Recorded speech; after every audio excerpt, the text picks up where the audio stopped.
Morning, Easter Monday.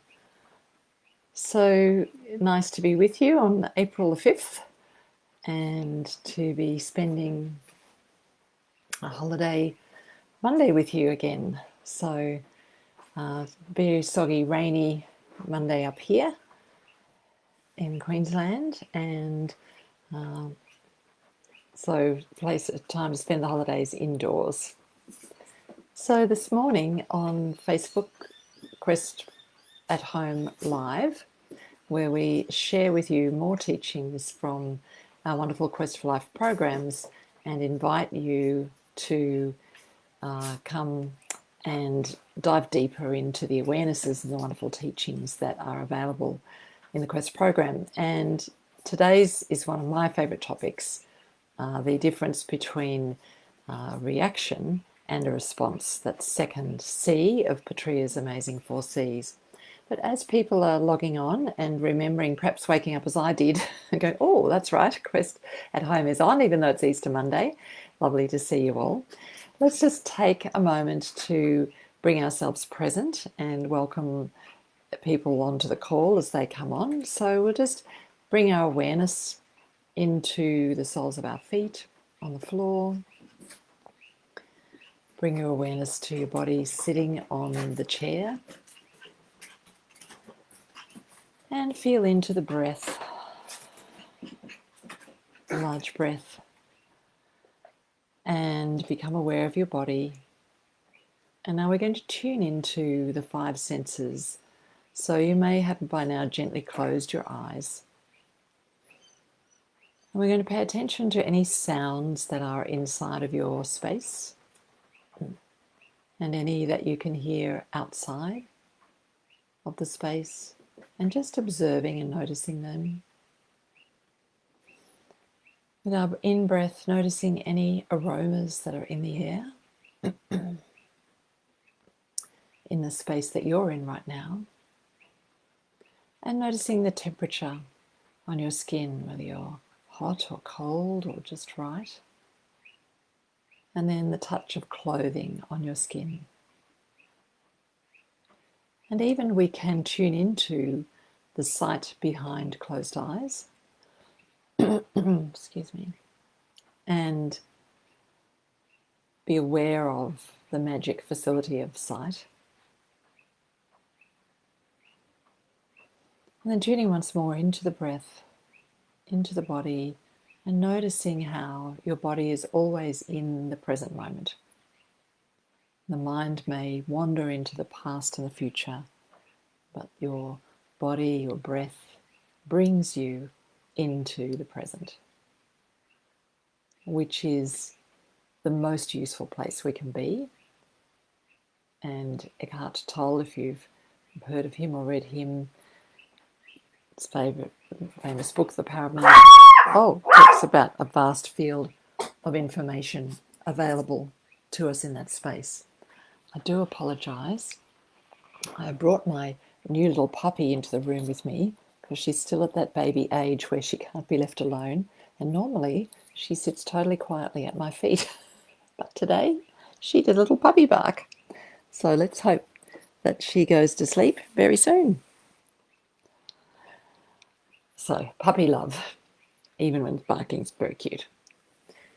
So welcome everybody, opening our eyes again and just noticing your presence. And I know some of you have been to Quest, some of you are going to Quest, some of you have never thought of going to Quest, but you're here, which is wonderful. And so this is such a great opportunity to dive more deeply into the teachings.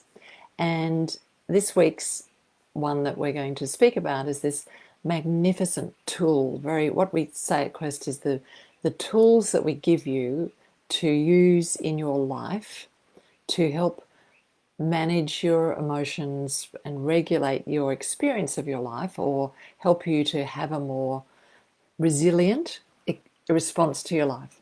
These are very practical tools, and this is one of them, to me, the most fundamental ones that I still am using many times a day. So it's the second of the 4 Cs, and some of you will have read Petrea's book or heard that talk somewhere, and some of you won't have. But the 4 C's are this recipe for a peace-filled life. And the second one is to regain, and I always laugh at that because I don't think I ever had control, control, over our response to our lives. And I imagine you will have heard this idea before that we can't control what happens to us. The only thing we have control, or, and I prefer the word choice over, is how we respond to that event. And so we make this very important and wonderful distinction between a reaction, which is a re-enaction, if you like, and a response. And often people use these words as if they're interchangeable. And they say, oh, what was your reaction to that? How did you respond to that? As if they're the same thing. And yet I do love playing with language. And think about this, have you ever said to your children or anybody, I just wish you could be more reactable? And you think, oh, no, I wouldn't say that, because actually that brings my awareness to the fact that I do know that being more reactive or react-able is not a helpful thing. That being reactive usually puts fuel on the fire. If there's a situation or a conflict, or people are having feelings that are difficult to name and manage, and somebody is very reactive, it makes things very much more difficult to bring about a peaceful resolution. Whereas if people are response able to respond, it usually means that they've been able to have a thought process. And in that thought process have been able to recognize, yeah, if I just raise my voice now and go back at this person the way they've come at me, it's just going to put fuel on those flames. If I snap back or if I lash out, it's not going to help the situation. And internally, which is where I tend to work more, if I have a spike of adrenaline and fear and anxiety, and if I just go, oh my God, that's right, it could get even worse, and fuel reaction onto the flames going on in my nervous system, that is just going to make it worse. And how could is there a possibility to respond rather than react? Now, the first key is to be able to acknowledge, notice, and recognize the difference between these two things. And we love language in that react, which means a reenactment of the reactions our nervous system learnt when we were children. So that a reaction is pretty much always out of a neural network in your brain or a younger version of yourself. And that's why once you get used to tuning into yourself when you're having a reaction, rather than focusing on other people's reactivity, you often hear yourself speak in a childlike voice, which eventually can become amusing. So when I feel a reaction like, oh, didn't like that, and then I hear the voice going, well, that's not fair, or it was my turn, or why didn't they ask me, or well, I wanted to go, and I can hear the whiny 5, 6, 7-year-old go, okay, that's not my best effort. That's not my adult self. That's my reenactment of a childhood occasion coming forward, and without my choice or control. And so they've done a great study, somebody on the nervous system, and found that we react within the speed of half the blink of an eyelid. So that would indicate that we really don't have choice when we're reacting. And we might only have the awareness later of, wow, that really pushed my buttons, triggered me. And this is a useful phrase to know, because what we find is, the greatest thing that starts to bring us inner peace, which is our, if you like, what we might be intending to have more inner peace no matter what's happening in our life. The greatest key to this is self-awareness, awareness of what's going on within us, not what's going on outside of us. So when we're reactive, we want to go, but look what she said, and look what he did, and oh, there he goes again, and yes, she always does this, and well, that was too loud, and look how they don't consider me, and da-da-da. We have a story about what other people are doing, and we keep reacting to it. And then we want to tell other people the story. Well, and then he said, and then she did, and then they went, and then... And so this is why I am justified in having my reaction. But the more I'm having that reaction, the more I'm fanning the flames, if you were, of my own reactivity. Whereas when I have a response, I'm going to be going, wow, that really triggered me. That really pushed my buttons, what that person just said, that loud noise that just happened, that situation that unfolded, that email that just landed in my inbox. So I'm having a reaction. There's something there for me. There's a hotspot. There's a trigger getting activated for me right now. And you know what? If I can pay attention to myself first, before I then will be able to make a choice about if and how I want to respond. Because at the end of the day, I may choose not to respond at all and notice that that was a lot of energy because I was triggered. Yeah, I didn't love what that person did or how that unfolded, but you know what? Me making a thing of it isn't going to make much sense to other people and isn't going to help this whole situation. Or, no, this is a really important issue, and now that I've calmed down and I'm not so reactive, I really can have my say about this in a non-reactive way, a response-able way, which is much more likely to be heard, to be productive, and to put something useful into the situation at hand. So pretty much a reaction, unless it's your nervous system saying, quick, get up, get out of here, there's been an explosion, an accident or something, those reactions are life-saving. But if it's one of those emotional volcano explosions or rise of temperature or in-breath of fear or sense of knot in the gut, all those physical things, because we always feel the reaction in the body first. If it's one of those, then it's best not to get up and run out of the room screaming, but to take a deep breath and go, oh, okay, I seem to be having a reaction. So let me check this out if I have time, because if you're in a quick exchange of words with someone or a situation that requires something quickly, sometimes we don't have that time. We just have to do our best with what we've got in the moment. And later, instead of going, oh, I should have said, and why didn't I? We go, you know what? I was triggered. I didn't have full access to my frontal lobes, all my brain power. It's only later when I calm down, I can go, oh, that would have been a good thing to say there. I couldn't think of it in the moment. Because what happens when we get triggered, that fight, flight, freeze part of the brain gets activated, determines our actions, and then the frontal lobes, which can consider what would actually be useful in the long term, we don't have access to that in the moment. And usually reenacting what we learnt to do automatically from childhood is usually not our best option, because it is the actions and words of a child. And you may have someone in your life, most of us do have a few people who we think of as very reactive. We can't really express ourselves freely around them. They're likely to jump on things. They're likely to take things personally. They're likely to have instant, very big judgments about people, places and things, us. They're likely to get very offended easily. And it's quite difficult, isn't it, to maintain pleasant relationships with people who have that relationship style. And one of the things we know about post-traumatic stress disorder is it turns us into one of those people where we become very reactive to loud noises, very irritated by other people's behaviour, very quick to anger. The nervous system becomes that. Sorry, just got a puppy crying somewhere. Can't see where. When we're triggered by things.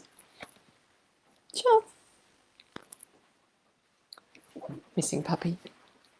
Oh, there she is. Come on. Sorry, I did not mean to be puppy minding. I thought to be puppy sleeping. So we can become that person when we have post-traumatic stress disorder. And that can be a shock to those of us who've previously been mild-mannered and easy to get along with, and suddenly we're not.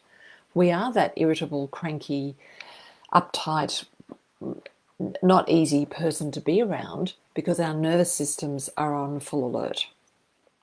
And what's important about considering the reaction and response framework, wonderful conversation, which we're going to have a number of times this week because there's so much to dive into with it. Once we really get a grip on that, we can stop judging ourselves for flying off the handle, being reactive, and we can start to realize that, that is the product of a nervous system that's been under strain, that's been under stress. And, when people had a lot of trauma and difficulty in their childhoods, they often carry these reaction styles into their adult life. And so they tend to be those people who fly off the handle, over dramatize. Everything's a big deal. Everything has to be their way. Can't listen and hear what you say. Can't negotiate and reason. It's all about them. That tends to be that reactive style. And it is very difficult to relate with in a pleasant, useful, productive way. And one of the first things, often when couples come to me for counselling, I'm not really interested in anyone having the argument. It's about money, it's about sex, it's about da-da-da-da. It's like, what it's actually about in the first instance is how reactive everybody is in the family.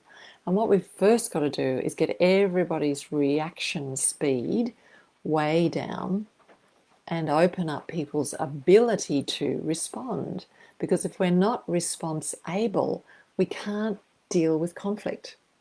We can't deal with differing needs because we're just reacting to reacting to reacting.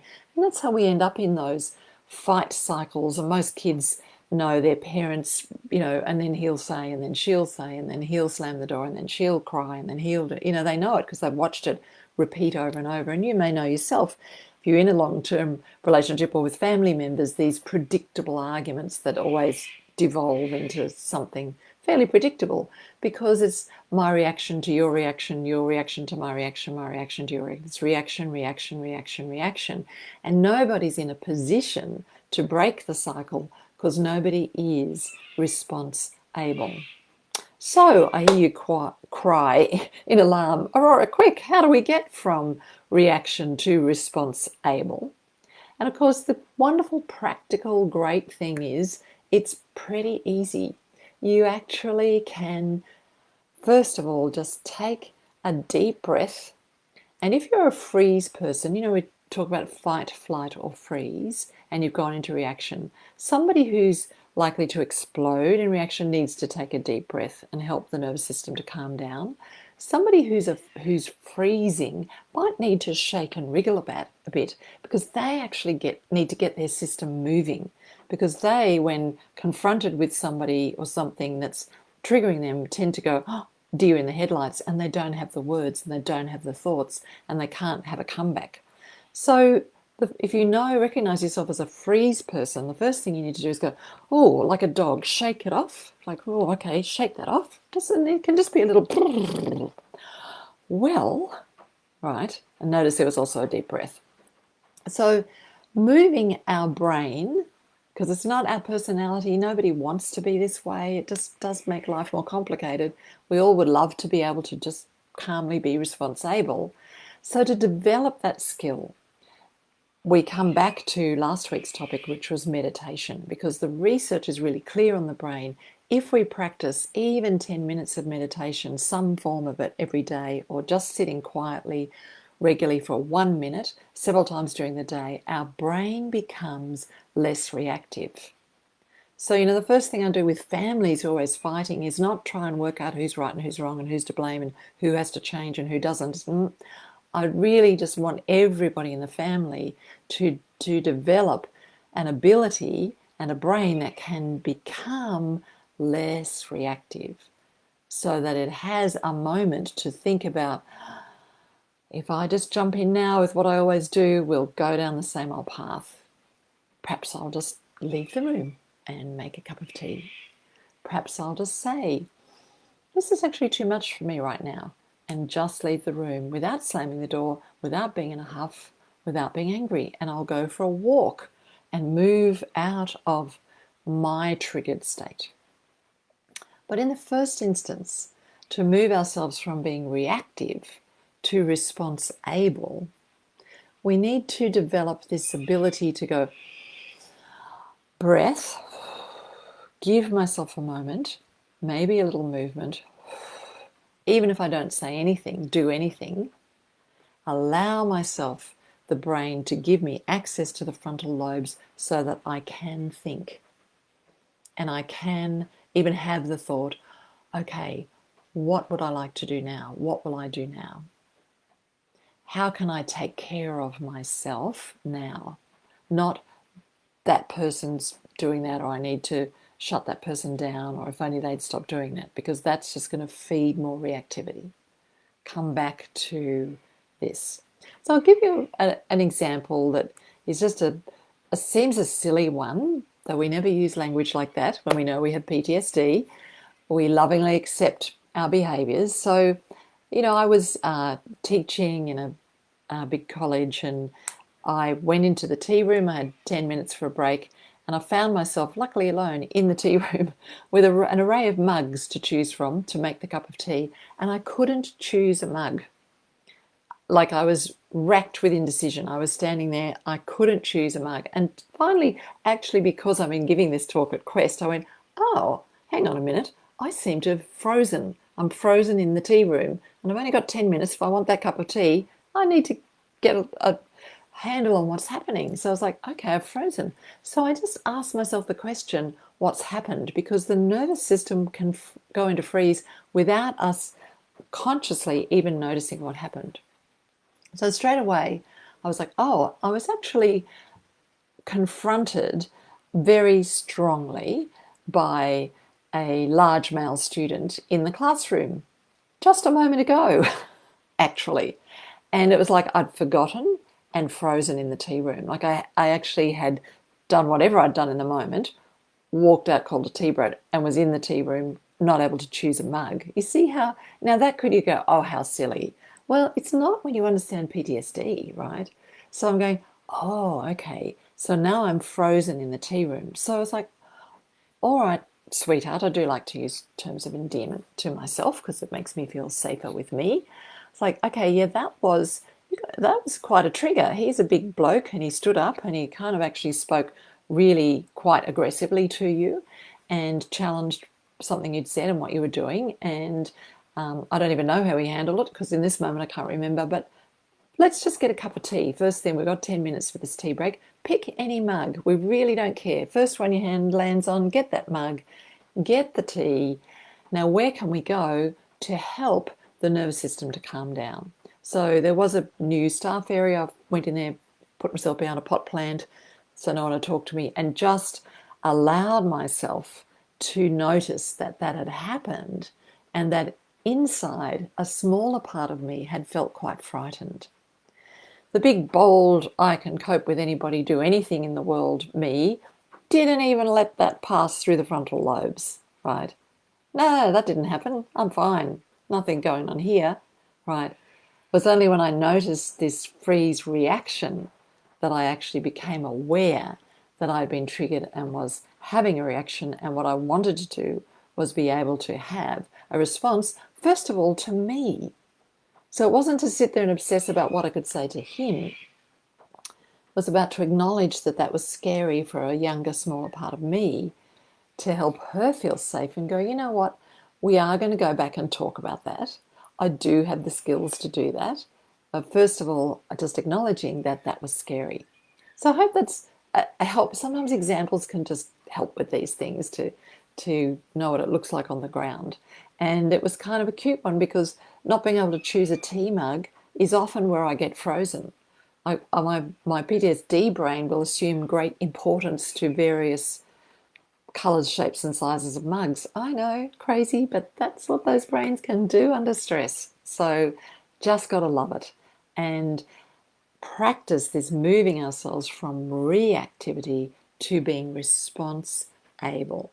Because when we're response able, we literally can deal with anything in the moment and know that we will get support for ourselves afterwards, because we have learnt to respond to ourselves first and foremost. this is such a great awareness. And even if you start off with going, oh, that's interesting, I never even thought of those words being different, and start to contemplate what that might mean or what that might be for you, that is a great place to start. Because when we notice our reactivity and are able to intervene and support ourselves in that moment, because often it's like, wow, I'm having a big reaction.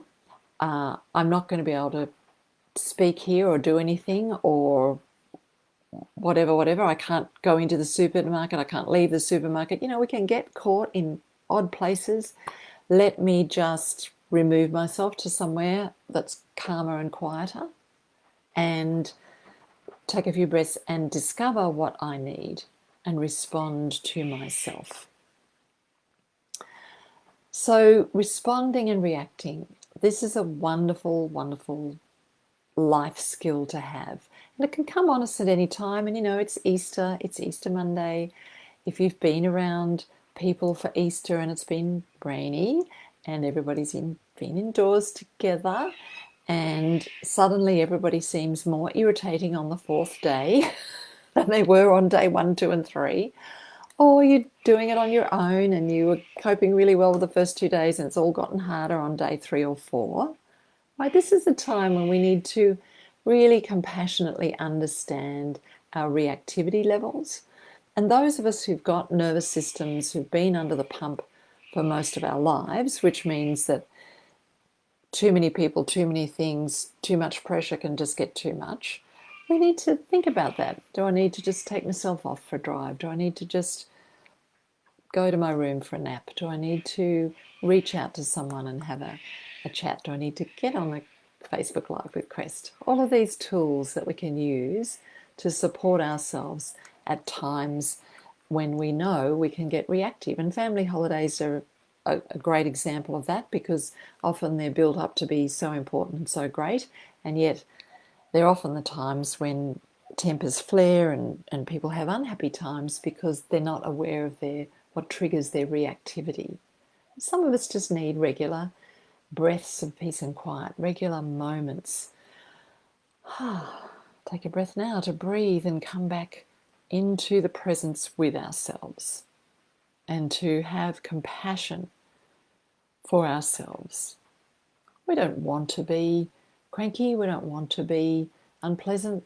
We want to be having a supportive and loving time with ourselves, with our pets, with our people, if at all possible. When we've had difficult events, when we've had stress or under trauma, this becomes more difficult for us to pull off. And if we can not judge ourselves for that, but know that this is just us being very human, we're like everybody else we met at Quest, we're like all the facilitators we see on the Quest at home, that they're all teaching at Quest because they need to keep learning this stuff as well, then we know that we're in good company. And the key to this always is kindness. How can I be kind to myself? Assist myself to feel more peace, because from that place I can move into a state of being able to respond and enjoy my life more fully. Even when things are tough, there can be moments of that peacefulness where I am response able. And that's where the joy is, when we can do that. When we can be kind, when we can be loving, when we can be patient, we like ourselves better and relationships go better, and we can feel the love more, and we can enjoy people and places and animals more. And we all want that. And it's not so much about what everybody else, how they're showing up. Though that can be a challenge, I don't deny that for a minute. And it is about our loving kindness to assist ourselves into the kindness of a loving response. And that's what you've done this morning by joining me here, and I so appreciate that. And it's been good for me to get up, put the lippy on and come out and have this talk with you all this morning too. And remind myself of all these wonderful skills and abilities. And I'm pretty sure we're all feeling a lot calmer now than we were 30 minutes ago, which is the joy of the quest at homes, isn't it? That we can do that with each other, for each other.